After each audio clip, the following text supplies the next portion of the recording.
नमस्कार दोस्तों, आपका हमारे YouTube चैनल वेदन से स्वागत है। वीडियो में आगे बढ़ने से पहले अगर आप सभी लोग हमारे इस चैनल पर नए हो तो प्लीज़ सब्सक्राइब जरूर करें, वीडियो को लाइक करें, शेयर करें। तो दोस्तों आइए आज हम सभी लोग भगवान श्री गणेश की 4 पौराणिक कथाओं के बारे में सुनते हैं, जिसको सुनने से मनुष्य के सारे कष्ट विघ्न दूर हो जाते हैं। गणेश चतुर्थी पर 4 पौराणिक कथाएं जिसको सुनने से मनुष्य के सारे कष्ट विघ्न दूर हो जाते हैं और हर मांगलिक कार्य होने लगते हैं। व्रत में सुनने से दूर होंगे सारे संकट, मिलेगा अपार सुख। श्री गणेशाय नमः। संकष्टी चतुर्थी व्रत करने से घर में आ रही विपदा, संकट, सभी बाधाएं दूर होते हैं। कई दिन से रुके मांगलिक कार्य संपन्न होते हैं तथा भगवान श्री गणेश की असीम अनुकंपा बनी रहती है और सुखों की प्राप्ति होती है। माँ की चतुर्थी के किसी दिन भगवान श्री गणेश की पूजा के दौरान संकष्टी गणेश चतुर्थी का कथा पढ़ना व सुनना बहुत जरूरी होता है। इस कथा से प्रचलित 4 कथाएं हैं। तो आइए वीडियो के माध्यम से मैं आप सभी को उन 4 कथाओं को बारी बारी से सुना रही हूँ। पहली कथा पौराणिक मान्यताओं में प्रचलित भगवान श्री गणेश की कथा के अनुसार एक बार देवताओं कई विपदाओं से घिरे हुए थे। तब वह मदद मांगने के लिए भगवान शिव के पास आए। उस समय भगवान शिव के पास कार्तिकेय जी व भगवान श्री गणेश जी भी बैठे हुए थे। देवताओं की बात सुनकर भगवान शिव जी ने कार्तिकेय जी व गणेश जी से पूछा कि इनमें से तुम में से कौन देवताओं के कष्टों का निवारण करेगा। तब कार्तिकेय जी व भगवान श्री गणेश जी ने दोनों को ही सक्षम बताया। इस पर भगवान शिव ने दोनों की परीक्षा लेते हुए कहा कि तुम दोनों में से जो कोई भी पृथ्वी की परिक्रमा करके आएगा वही देवताओं के कष्टों का निवारण करेगा।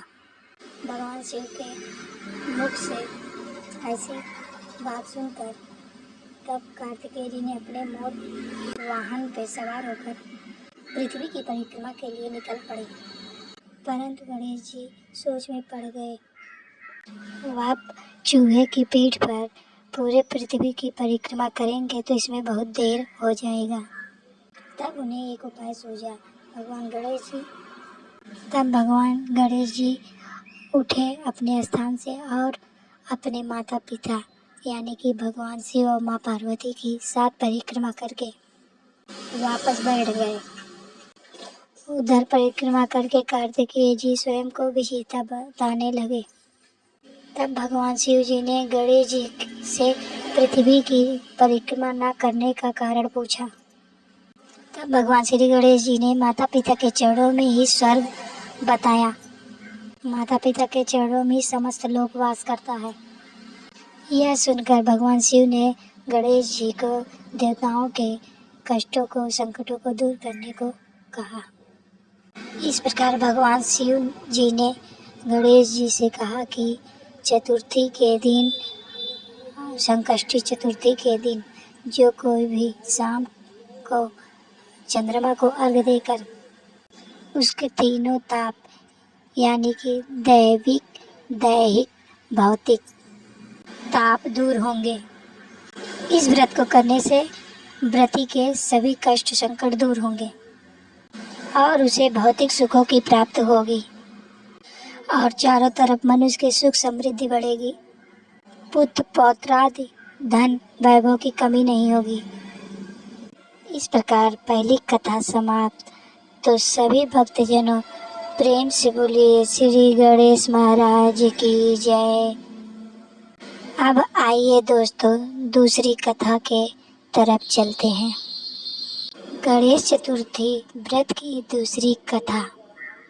एक समय की बात है, राजा हरिश्चंद्र के राज्य में एक कुम्हार रहता था। वह मिट्टी के बर्तन बनाता लेकिन वह कच्चे रह जाते थे। एक पुजारी की सलाह पर उसने इस समस्या को दूर करने के लिए एक छोटे से बालक को मिट्टी की हवा में डाल दिया। उस दिन संकष्टी चतुर्थी का व्रत था। उस बच्चे की माँ अपने बच्चे के लिए परेशान थी। उसने भगवान श्री गणेश जी से अपने बेटे की कुशलता की प्रार्थना की। दूसरे दिन जब कुम्हार ने देखा कि उसमें बच्चा तो नहीं है, लेकिन उसके बर्तन पक गए हैं हवा में, लेकिन बच्चे का बाल बाका भी नहीं हुआ, वह डर गया और राजा के दरबार में जाकर सारी घटना बतलाई। इसके बाद राजा ने उस बच्चे की माँ को बुलवाया और सारी बात माँ से पूछा। तब माँ ने सभी तरह के संकट को दूर करने वाले संकष्टी व्रत की कथा के बारे में बतलाया। इस घटना के बाद से ही महिलाएं अपने संतान व परिवार सौभाग्य के लिए संकष्टी व्रत करने लगी। तो दोस्तों, जैसे भगवान श्री गणेश ने उस बच्चे की विघ्न को दूर किया, वैसे हम सभी पर अपनी कृपा दृष्टि बनाए रखें और हर संकट से दूर रखें। बोलिए श्री गणेश भगवान की जय। आइए अब तीसरी कथा की तरफ चलते हैं। तो बोलिए एक बार फिर से भगवान श्री गणेश महाराज जी की जय। एक समय की बात है, भगवान विष्णु जी का विवाह लक्ष्मी जी से साथ होना निश्चित हुआ। विवाह की तैयारी होने लगी। सभी देवताओं को निमंत्रण भेजे गए, परंतु भगवान श्री गणेश जी को नहीं भेजा गया। सभी देवता अपनी पत्नियों के साथ भगवान विष्णु जी के विवाह में आए, परंतु भगवान श्री गणेश जी को निमंत्रण नहीं भेजा गया था। सभी देवता अपनी पत्नियों के साथ भगवान विष्णु के विवाह में आए, परंतु गणेश जी कहीं दिखाई ना दिए। तब वे आपस में चर्चा करने लगे कि क्या गणेश जी को न्योता नहीं दिया गया, या स्वयं ही भगवान गणेश जी नहीं आए। सभी को इस बात का आश्चर्य होने लगा। तभी सभी लोगों ने आपस में विचार किया कि भगवान विष्णु से ही इस विषय में पूछा जाए। तब भगवान विष्णु जी के पूछने पर उन्होंने कहा कि मैं उनके पिता यानी कि भोले बाबा को ही न्योता भेजा है। यदि गणेश जी अपने पिता के साथ आना चाहते तो आ जाते, अलग से न्योता देने की कोई आवश्यकता भी नहीं है। दूसरी बात यह है कि उनको 1.25 मन मूंग, 1.25 मन चावल, 1.25 मन घी और 1.25 मन लड्डू का भोजन दिन भर चाहिए। यदि गणेश जी आएंगे तो कोई बात नहीं, आएंगे तो कोई बात नहीं। दूसरे के घर जाना, इतना ढेर सारा खाना अच्छी बात नहीं। इतनी वार्ता कर ही रहे थे तो किसी ने एक सुझाव दिए। यदि गणेश जी आ भी जाएं तो उनको द्वारपाल बनाकर बैठा दिया जाए। आप घर की याद रखना, आप चूहे पर बैठकर दिन भर चलोगे तो बारात में पीछे रह जाओगे। यह सुझाव भी सबको पसंद आ गया तो भगवान विष्णु जी ने अपनी सहमति दे दी। होना क्या था, इतने में गणेश जी वहां आकर उपस्थित हो गए। उनको समझा बुझाकर घर की रखवाले के लिए बैठा दिया गया। बारात चल दी। तब नारद जी ने देखा कि भगवान श्री गणेश जी तो द्वार पर ही बैठे हुए हैं। वे भगवान श्री गणेश जी के पास पहुंचे और रोकने का कारण पूछा। तब भगवान गणेश जी ने बोले कि विष्णु भगवान ने मेरा बहुत ही अपमान किया है। तब नारद जी ने कहा कि आप अपनी मूषक सेना को आगे भेज दें, वह रास्ता खोद देंगे जिससे उनके वाहन जमीन में धंस जाएंगे। तब आपको सम्मान पूर्वक बुलाना पड़ेगा। अब तो गणेश जी ने अपनी मूषक सेना भेज दी और सेना ने जमीन पोली कर दी। तब बारात वहां से निकली थी, रथों के पहिए जमीन में धंस गए। लाख कोशिश करने पर भी पहिए बाहर नहीं निकले। सभी ने अपने अपने उपाय किए लेकिन पहिए नहीं निकले। किसी की समझ में नहीं आ रहा था कि अब क्या किया जाए। तब नारद जी ने कहा कि आप लोगों ने भगवान श्री गणेश जी का अपमान करके अच्छा नहीं किया। अगर उन्हें मनाकर लिवा आया जाए तो आपके कार्य सिद्ध हो सकते हैं। और यह संकट टल सकता है। तब भगवान शंकर ने अपने दूत नंदी को भेजा और वे गणेश जी को लेकर आए। गणेश जी का आदर सम्मान पूर्वक किया गया और तब जाकर रथ के पहियों को भगवान गणेश जी ने निकाले और उनके विघ्न को दूर किए। परंतु वे पहिए टूट फूट गए थे और उन्हें बनाए कौन। और वहीं पास के खेत में खाती काम कर रहा था, उसे बुलाया गया। खाती अपना काम करने से पहले श्री गणेशाय नमः भगवान श्री गणेश जी की वंदना मन ही मन करने लगा। देखते ही देखते खाती ने सभी पहिए सही कर दिए।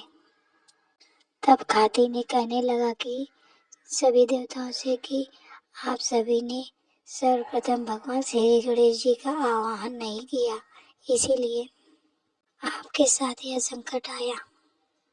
हम तो मूर्ख अज्ञानी हैं, फिर भी भगवान गणेश जी की सबसे पहले आराधना करते हैं। आप लोग तो देवतागण हैं, फिर भी आप सभी ने भगवान श्री गणेश जी को भूल गए। अब आप लोग भगवान श्री गणेश जी की जय बोल कर जाएं, तब आपके सारे काम बन जाएंगे और कोई संकट भी नहीं आएगा। ऐसा कहते हुए सभी लोग वहां से चल दिए और भगवान श्री गणेश की जय जयकार लगाते हुए और भगवान विष्णु माँ लक्ष्मी का विवाह संपन्न हुआ। सभी सकुशल घर लौट आए। हे भगवान गणेश जी महाराज, आपने भगवान विष्णु जी के जैसे कारज सरियो ऐसे कारज सबके सिद्ध करजो। बोलिए गजानन महाराज की जय। इस प्रकार तीसरा कथा समाप्त। तो दोस्तों आइए चौथी कथा की तरफ चलते हैं। भगवान श्री गणेश की गणेश चतुर्थी की पौराणिक कथा के अनुसार एक बार भगवान शिव माता पार्वती नर्मदा नदी के किनारे बैठे हुए थे। वहां पर माता पार्वती ने भगवान शिव से समय व्यतीत करने के लिए चौपड़ खेलने लगी।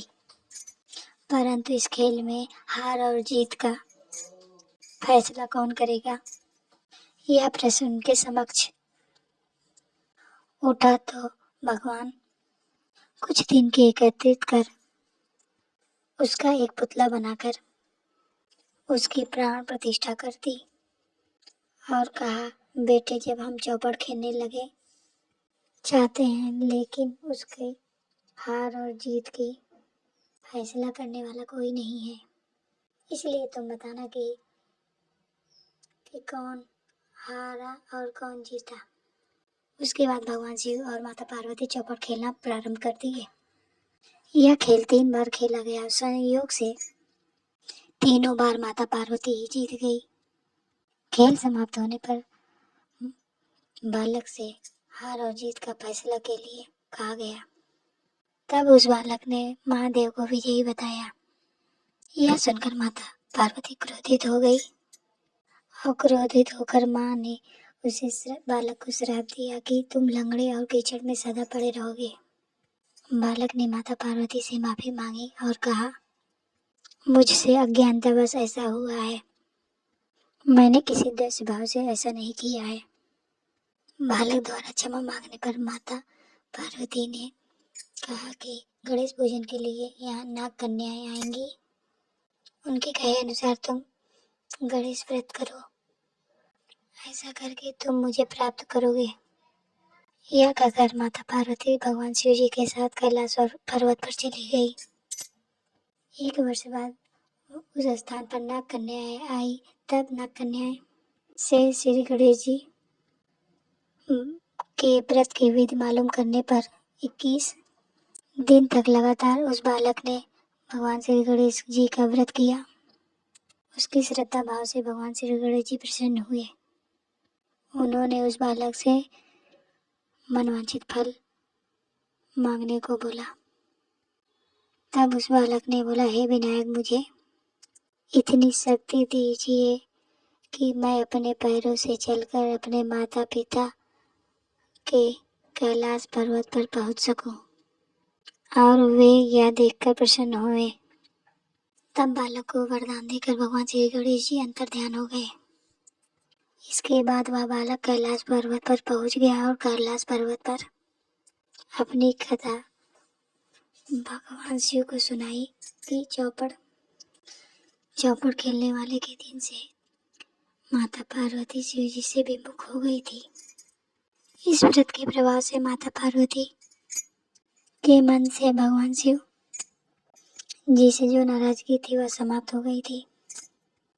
तब यह व्रत विधि माता पार्वती ने भगवान शिव जी को बताई। यह सुनकर माता पार्वती के मन में अपने पुत्र कार्तिकेय के मिलने की इच्छा जागृत हुई।